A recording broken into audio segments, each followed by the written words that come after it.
Kaya kung nakakaisip ka ng mabuti at tapos ginawa mo, ikaw, nasa sarili mo. Kaya pagdadating yung isip na sana nasa gasaan yung matanda, iba na yon. Alam mo, si Satanas walang iniisip na mabuti. Kaya pag nag-iisip ka pa ng mabuti, ikaw pa yon, hindi pa si Satanas. Si Satanas walang iniisip na mabuti. Siya ang naka-impluwensya sa lahat ng tao sa panahon ni Noe. Isang pamilya lang ang hindi niya na-impluwensyahan. Basahin natin ang Henesis, Kapitulo 6. Ang daing ng Diyos, ito sigurado ito Walang duda ito nangyari sa mundo ito nung panahon ni Noe. 6:5 ng Henesis. At nakita ng Panginoon na mabigat ang kasamaan ng tao sa lupa at ang buong haka ng mga pag-iisip ng kanyang puso ay pawang masama lamang na parati. Wala na silang iniisip na mabuti noon. Masama na lamang parati.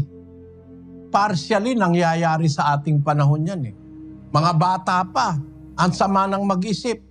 Yayayain yung kalaro, tapos kunyari lulundag, pagkatapos papatirin, baksak yung niyaya, sa bugang-bungo, patay. Bata pa yan Yung matatanda, ganun din ngayon kung mag-isip yung iba. Hindi naman lahat. Pero nung panahon ni Noe, ang nakita ng Diyos, ang Diyos nakakakita ng lahat ng bagay. Sabi niya, nakita ng Panginoon mabigat ang kasamaan ng tao sa lupa. Ang buong haka ng mga pag-iisip ng kanilang puso, pawang masama lamang parati. Kaya kung nakakaisip ka ng mabuti at tapos ginawa mo, ikaw, nasa sarili mo. Ngayon, pagdadating yung isip na sana nasa gasaan yung matanda, iba na yon. Meron nang pumupunta sa'yo na demonyo. Huwag kang papayag. Kaya pag naisip mo mabuti, gawin mo agad Huwag mong ililiban. Magsasawa rin yan. Lalayasan ka niyan. Labanan mo lahat yung naiisip mong masama. Huwag kang papayag yung idinidikta ng masama. Kasi si Satanas lang naman ang hindi nag-iisip ng kabutihan mga anghel ng demonyo. Walang kabutihang naiisip yung mga yon. 8:44 ng Juan. Pakinggan nyo. Kayo'y sa inyong amang dyablo, at ang mga nasa ng inyong ama ang ibig ninyong gawin. Siya'y isang mamamatay tao buhat pa ng una, at hindi nananatili sa katotohanan, sapagkat walang katotohanan sa kanya. Katotohanan sa kanya. Di lahat ng nasa kanya kabaligtaran ng katotohanan. Walang katotohanan sa kanya. There is no truth in him.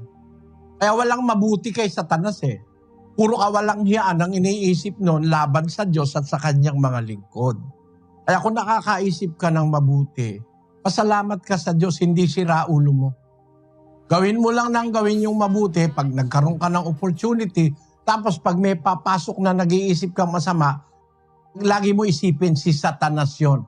Sabihin mo na lang, sa pangalan ni Jesus na taga Nazaret, layuan mo ako, Satanas. Yun ang sasabihin mo.